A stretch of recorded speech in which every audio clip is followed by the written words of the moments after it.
Today we are going to discuss the topic reproduction in lower and higher plants. Hello students, how are you? मजेत आहात ना? छान. आता या चालू शैक्षणिक वर्षी बायोलॉजीमध्ये अभ्यासक्रमामध्ये मोठा बदल झालेला आहे असं म्हटलं जातं. परंतु तुम्हाला सांगण्यास मला अत्यंत आनंद होतो की जीवशास्त्र विषयामध्ये फारसा बदल झालेला नाही आणि जो काही छोटासा बदल आहे तो आपण व्यवस्थितरित्या समजून घेऊ शकतो. त्याबद्दल आपण घाबरायचं काही कारण नाही.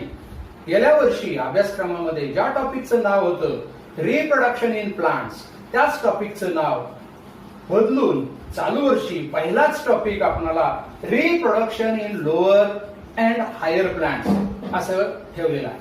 विद्यार्थी मित्रांनो, चालू वर्ष कोविड-19 या आजारामुळे सर्व जनतेला, सर्व जगाला आपण फेस करत आहोत आणि त्यासाठी म्हणून ऑनलाईन पद्धतीचे लेक्चर्स शासनानं सर्व शिक्षकांना देण्यासाठी सांगितलेला आहे.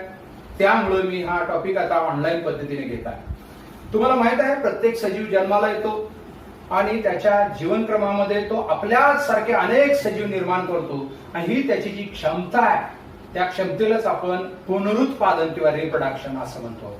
What is reproduction? Reproduction is nothing but the inborn ability of every organism to reproduce, to form new individuals or offsprings of his own kind. This is called reproduction.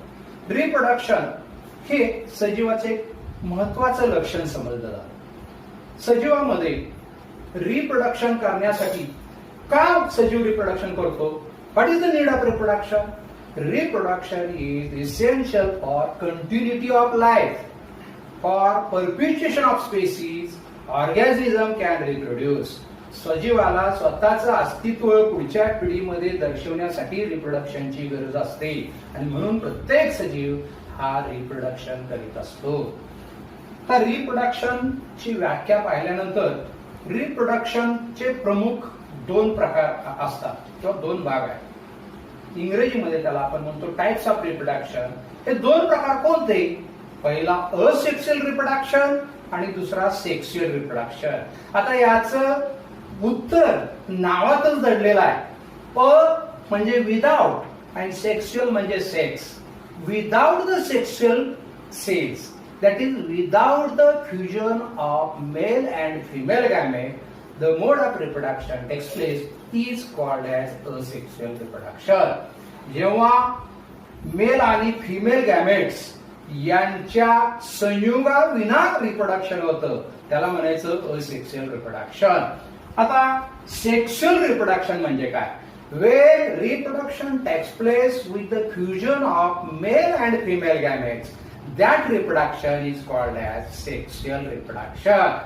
आता आपण asexual रिप्रोडक्शनच्या काही पद्धती आपण अभ्यासणार. आजच्या या लेक्चरमध्ये असेक्शुअल रिप्रोडक्शन कोणकोणत्या सजीवामध्ये होतं आणि कशा पद्धतीने होतं हे आपण अभ्यासणार आहोत. इयत्ता 8वी आणि 9वी मध्ये तुम्ही याचा अभ्यास केलेलाच आहे.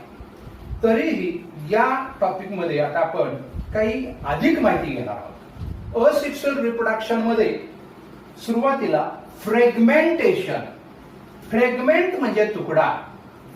हायर ऑर्गॅनिझम मध्ये जेव्हा इंटायर बॉडी, संपूर्ण बॉडीचे लहान लहान तुकडे होतात आणि त्याच्यापासून पुन्हा सजीव निर्माण होतो, अशी जी पद्धत आहे त्याला म्हणतात फ्रॅगमेंटेशन. उदाहरणार्थ स्पायरोगायरा.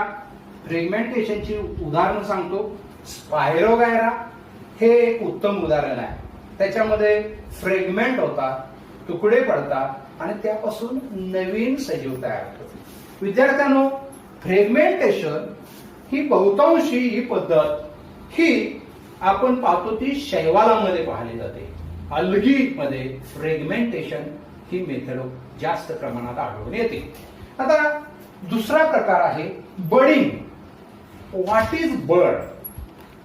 बड म्हणजे सजीवाला अतिरिक्त असा अवयव निर्माण होतो आणि त्याला बड असं म्हणतात. उदाहरणार्थ आपण इष्ट ह्या एकपेशीय सजीवामध्ये छोटास बड येतं. आता आपण पाहिलेलं आहे ही ईस्ट सेल आहे आणि या ईस्ट सेल मध्ये जेव्हा छोटस त्याच आकाराचं दुसरी पेशी तयार होते, त्याला आपण बड म्हणतो. आणि असे बड जेव्हा मूळ प्लांट पासून बाजूला होतं, डिटॅच्ड होतं, त्यापासून नवीन ईस्ट बॉडी तयार होते आणि ह्या पद्धतीला बडिंग असं म्हणतात. It is commonly found in those organisms which can be regenerate their body in a environmental suitable conditions.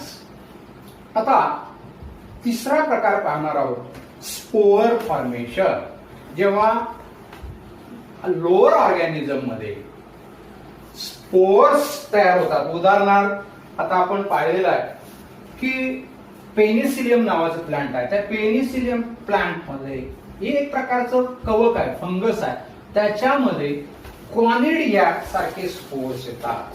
तसंच काही अल्गी आहेत, त्या अल्गीमध्ये उदाहरणार्थ क्लॅमेडोमोनास नावाची अल्गी आहे, त्या अल्गीमध्ये प्लांट बॉडी स्पोअर टाइप मध्ये तुम्हाला आढळून येते आणि ही मोटाईल अल्गी आहे. याच्यामध्ये अनेक असे झू स्पोअर्स तयार होतात आणि ते झू स्पोअर्स त्या प्लांट बॉडी मधून बाहेर येतात आणि प्रत्येक झू स्पोअर म्हणजे एक नवीन ऑर्गॅनिझम असतो आणि याला म्हणतात formation of types of spores in lower organisms, that is called spore formation. आता हे जे झू स्पोर्स आहेत ह्यांना पाण्यामध्ये हालचाल करण्यासाठी हा जो अवयव त्याला फ्लॅजेला म्हणतात. एमसीक्यूच्या दृष्टीने महत्वाचा आहे फ्लॅजेला, सर्वांनी इकडे लक्ष द्यायचं आहे,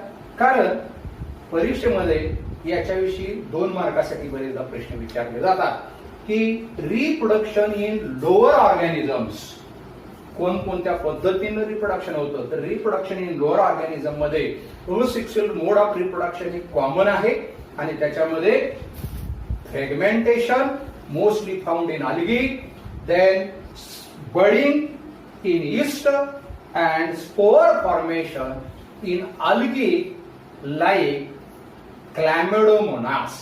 it is a common examples of vegetative or asexual reproduction in lower organisms. आता त्यानंतर आपण modes or types of reproduction मध्ये व्हेजिटेटिव्ह मोड्स ऑफ रिप्रोडक्शन बघणार आहे. What is vegetative reproduction? In plants there R vegetative parts, you know that, root, stem, leaves. These are the vegetative parts of the plant body.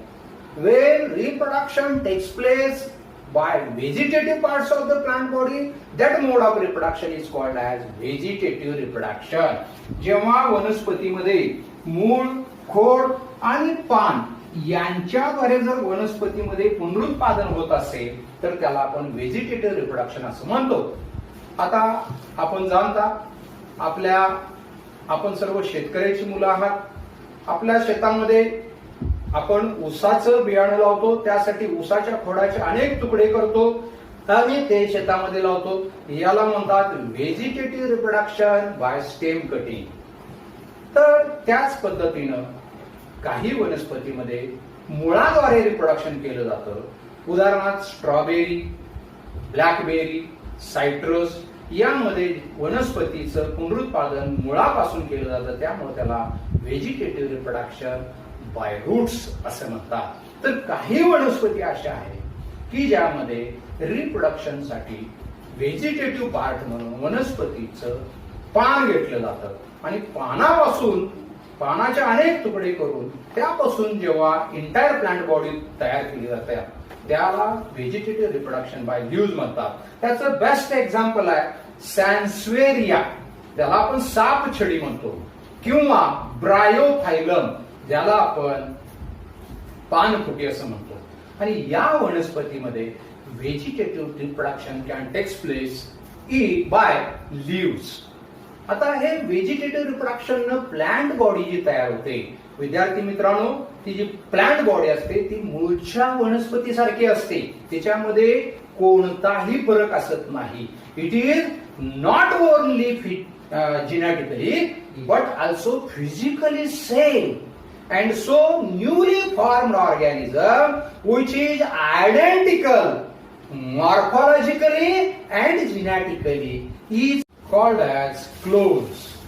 आता आपल्याला माहित आहे की वनस्पतीमध्ये vegetative parts पासून दोन पद्धतीनं रिप्रोडक्शन होतं. काही वनस्पतीमध्ये नैसर्गिक होतं तर काही वनस्पतीमध्ये कृत्रिम पद्धतीनं होतं. When reproduction, vegetative reproduction takes place by means of human activity, that method is called as artificial method of vegetative reproduction. आता हॉर्टिकल्चरलिस्ट अँड ऍग्रिकल्चर मध्ये कृत्रिम पद्धतीनं रिप्रोडक्शन साठी काही पद्धती वापरली जातात. त्यामध्ये स्टेम कटिंग आहे, रूट कटिंग आहे, त्याबरोबरच बर्ड कटिंग आहे, याबरोबरच टिश्यू कल्चर ही एक नवीन ऍडव्हान्स्ड टेक्नॉलॉजी यामध्ये विकसित झालेली आहे. तर व्हेजिटेटिव्ह रिप्रोडक्शन मध्ये जेव्हा मुळाद्वारे रिप्रोडक्शन होतं त्याला म्हणतात रूट कटिंग मेथड, की जी आपण मागाशी सांगितलं त्याप्रमाणे ब्लॅकबेरी, स्ट्रॉबेरी मध्ये अवलंबली जाते. ह्या प्लांट पासून मुळाचे तुकडे केले जातात आणि त्या प्रत्येक तुकड्यापासून नवीन प्लांट बॉडी तयार होते. हे आर्थिकदृष्ट्या फायद्याच्या वनस्पतीमध्ये या पद्धती वापरल्या जातात. शुगर केन सारख्या इकॉनॉमिक क्रॉप मध्ये स्टेम कटिंग मेथड वापरली जाते. त्याबरोबरच रोझेस, आता आपण पाहता की गुलाबामध्ये बऱ्याचदा स्टेम कटिंग मेथडनं गुलाबाचं प्रपोगेशन केलं जातं. तर अजून एक महत्वाची आणि ऍडव्हान्स्ड मेथड एक आहे आणि तिला म्हणतात ग्राफ्टिंग. व्हॉट इज ग्राफ्टिंग असा प्रश्न बऱ्याचदा HSC बोर्डाला विचारलेला आहे. It is a technique of art of joining of two parts of the plants in such a way that they can unite together and forming and continuous as a one plant, and this technique or this method is called as grafting. Grafting म्हणजे एक प्रकारे plant मध्ये दोन वेगवेगळ्या एकाच जातीच्या वनस्पतीमध्ये cutting करून ते पार्ट एकमेकाला जोडून नवीन प्लांट बॉडी तयार केली जाते आणि त्याला म्हणतात ग्राफ्टिंग. खास करून आपण मराठीत त्याला आपण कलम पद्धती असं म्हणतो. आंब्याच्या प्लांट मध्ये वाईल्ड प्लांट जे आहे नॉन ससेप्टेबल टू डिसीजेस असतं. मध्ये ग्राफ्टिंग हे बहुतांशी वापरलं जातं. ग्राफ्टिंग मध्ये दोन भाग विचारात घेऊन एकच वनस्पती तयार केली जाते. जेव्हा वनस्पतीच्या मुळाकडचा जो भाग आहे तो उपयोगात आणला जातो त्याला म्हणतात रूट स्टॉक. त्याला काय म्हणतात? Root stock. आणि वरचा जो भाग आहे की जो चांगल्या गुणधर्माने युक्त असतो आणि त्याच्यावर एक किंवा दोन बर्ड्स असतात आणि असा चांगले गुणधर्म असणारा भाग जो वर जोडला जातो त्याला म्हणतात सायम. आणि अशा पद्धतीनं हे दोन पार्ट एकमेकाला जोडून ग्राफ्टिंग केलं जातं. तर हा जो सायमचा जो भाग असतो याचे गुणधर्म चांगले असतात. तो भागामध्ये वनस्पतीमध्ये उत्पादन क्षमता जास्त असते असा निवडून घेतला जातो. आणि रूट स्टॉक हा जनरली वाईल्ड प्लांट म्हणून वापरलं जातं की ज्याच्यामध्ये चांगल्या पद्धतीचं त्याची क्षमता असते. आता grafting is mostly done in those plants which do not produces flowers and seeds. ज्या वनस्पतीमध्ये फुलं आणि बिया येत नाही अशा वनस्पतीमध्ये ग्राफ्टिंग केलं जातं.